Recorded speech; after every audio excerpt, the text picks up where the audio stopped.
farmer, friend, singer-songwriter Lyle Strickland. And that's farmer, friend, and jack of all trades, Chris Horn. And we're those Taste Bud Guys. Hey guys, welcome back. Thanks for joining us one more time. I'm Chris, that's Lyle. We're those Taste Bud Guys. We appreciate you guys tuning in and joining us tonight.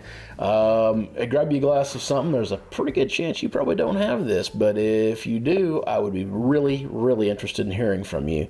When we get through this, we hope all of you guys end up having a glass of this at some point, and we'll tell you why in here in just a minute. If this is your first time joining us, hey, we're just going to have us a glass. We're going to talk about what we're drinking. Not professionals in any way, shape, or form. We just like to smell stiff and sip. And if this isn't your first time, well, you know what you're getting into. We appreciate you guys having us back. Don't forget to like and subscribe if you care. And we've got a QR code up here in the corner that will link you to a, well, what is it? Is it a Venmo? Venmo. A Venmo. Yeah. We probably should get like the other stuff, Cash App and all the whatever and stuff. Maybe, whatever. I mean, you guys let us know. If Venmo's too hard for you, let me know. We don't want to not take your money. So, you know, whatever. But otherwise, throw a tip if you will. Yeah, okay. I know, dude. I'm so excited. I'm so freaking excited. I always pour a glass when he's talking, and every now and then something comes across where the nose. Oh wait, no, I cheated, man. Give me that. Oh yeah. I knew what I was getting into here. Hold on a second before we get into this. I just want to say this is so interesting and so unique. I smell it already. I'm so excited. But, okay. So a couple weeks ago, 3 weeks ago, 2 weeks ago, I don't remember now.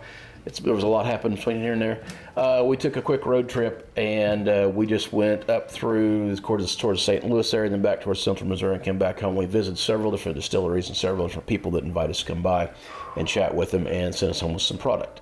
This place is one of the ones we went. It's actually the first stop we made, and which they are known for their brandy, which is what we would excitedly went up there to try and bring back with us. Unaged brandy. Unaged brandy, like Swiss, right? Is the traditional Swiss brandy kind of thing. It's clear brandy. To dry, it's interesting, more aperitif-like.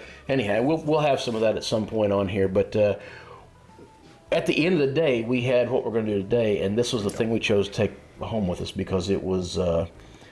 I've never had anything like this. Didn't even know this existed. Well, the brandy was like insane. I mean, just the beautiful. Quality that went into it is phenomenal. But this stuff was just something I'd never even heard of before, and so I was just like, well, we gotta. So let's talk about this, and then let's talk about them a little bit. Yeah. Because they took us on a tour of their stuff and got to spend some time with them. And this is phenomenal. From I think near Washington. It's north there. So Marthasville.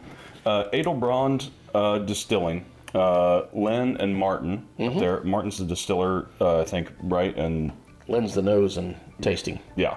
And marketing. Yeah, and boy, does she do a great job. And then she poured stuff for us and hosted us and did pretty much everything. So they do everything very small batch. Everything is like the highest quality ingredients. So like the most time spent making sure this is a beautiful, beautiful product. This is a labor of love if ever I saw one.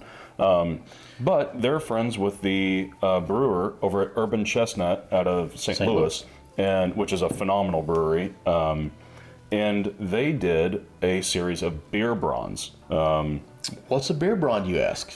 We did too. Yeah.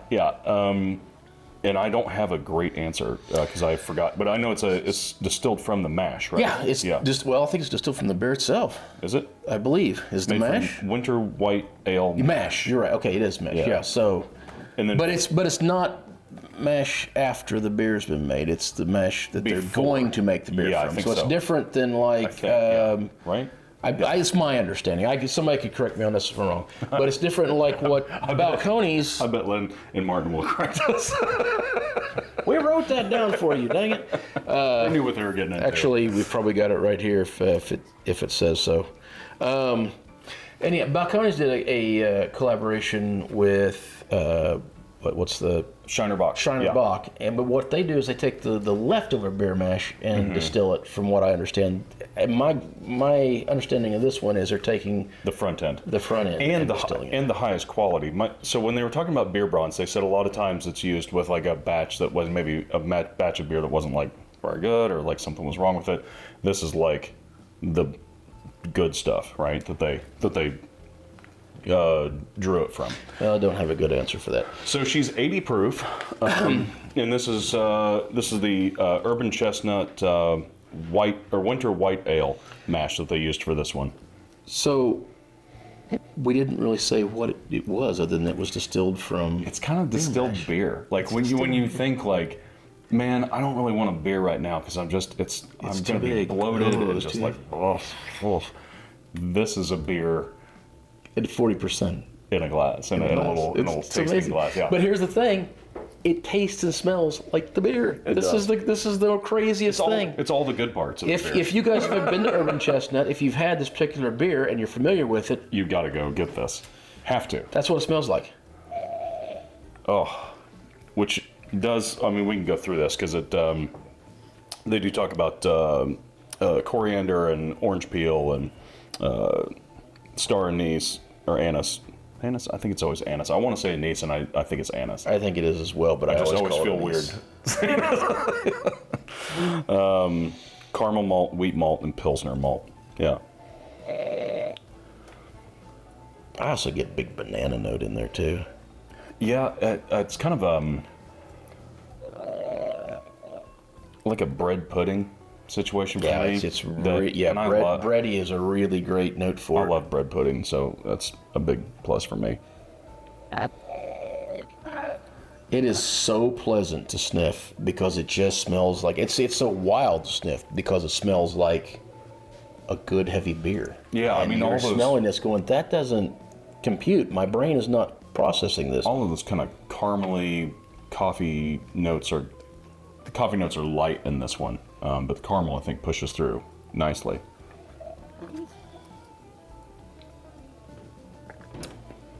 That is so wild. Oh, you know what I particularly so wild. love about this stuff is it is balanced and hot at the same time. Like Yeah. it is nice and spicy. And there's some alcohol eat to it because again, this was 40%. It's not a liquor or low Yeah, volume. It's full blown 40%. yeah. It's just so smooth and so clean. on the Yeah, back and end. it's got a that's nice really little what I light love. sweetness that goes along with it. Now, I don't have that big, heavy, like, oh, I'm drinking beer, I'm getting heartburn. I don't have none of that going on. This just sets nice, it's pleasant. The downside is man, you'd kill this bottle so fast. Oh, I think we could finish this like right now. Yeah, I think we could just absolutely not move after drinking this.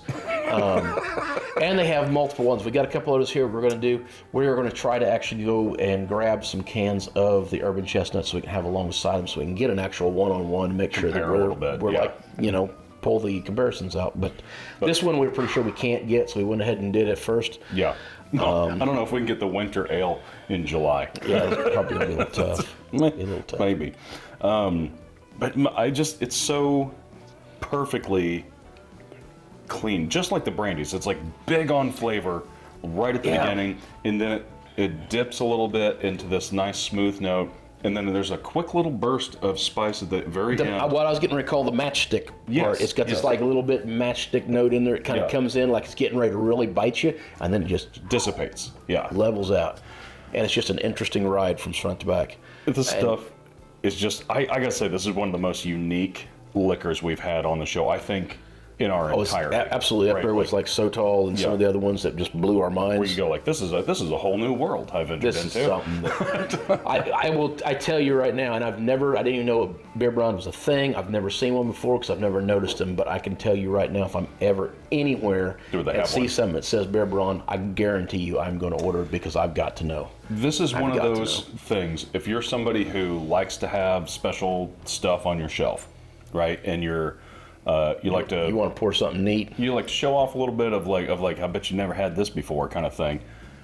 You need to check out Edelbrand's stuff. How beautiful are the bottles? These things look amazing sitting on a shelf as well. So just gorgeous stuff. And like I said, labor of love. These are all small pot distilled, traditionally done like this. They take their time with this stuff. They're not cranking it out. This is every serious piece endeavor. of. I want to say fruit, but I guess it isn't just fruit. Every bit of material they put through their still out there is hand-picked, hand-looked over, washed, peeled, everything. Yeah. It's a very, very, very small operation. I mean, if And this is one of those intensive. things when people start to catch on with this, they're not going to be able to keep up because it's going to be such a small amount that they can. I think 2,500 bottles, something like they make Something like that. a year. Yeah. It's really small, but man, you can tell these guys are doing it because they love doing it. Their product is Creating amazing. something, yeah, incredible. and unique. I mean, it's just it's nothing like you've had. If you haven't had this before, you just can't imagine what they're doing with it. Now, if it sounds like we're shilling for them, we are, but purely because We genuinely love it. like it. I mean, these guys are. Yeah, we're looking forward to. Well, here's the deal we made with them. They give us some bottles to do on the show, and in return, they're trying to get some marketing done in this area. And if we're going to take the things we like and go talk to other people that we believe would be interested in this product to help them get it out, which we wouldn't have done because if we didn't like it and didn't believe in it, because we're putting our names to our friends. Oh yeah. To get them to bring this product into our area. Yeah. So, No, this stuff is just phenomenal, and I think you're right. We could just kill this bottle. it's so good. Right. I know we're fanboying over this, but guys, I don't know that this is a thing that anybody can really go there and see. We kind of got to have a little bit special tour going to their distillery. I don't know. They're pretty nice folks and Yeah. warm and inviting. So reach out to them, at least say hi and see. I think you can order. This is one you can ship, and we should have said that right at the very beginning. You can order this on their website. Yes. And ship this. Yes, and it's going to get easier to get. Yes. As far as the shipping goes, from what we're understanding, but. That's not really a distillery you get to go see per se. Yeah. Again, it's such a super small operation. It is something, but the people are phenomenal. I mean, you can catch them at farmers markets and stuff like that. But Yeah. we can't say enough good about these. Just incredible stuff. We got more of them coming, and then eventually we'll hopefully have some of their brandy down here as well. But we Yeah. opted to go with a thing we'd never heard of this time around. Shocker. All right. Until next time. Well, there's something new that you're trying. All the food you're eating, Clothes you're wearing. or the people you're meeting, grab a buddy and try something. Bierbrands. Thanks, Lynn and Martin. Yes, absolutely.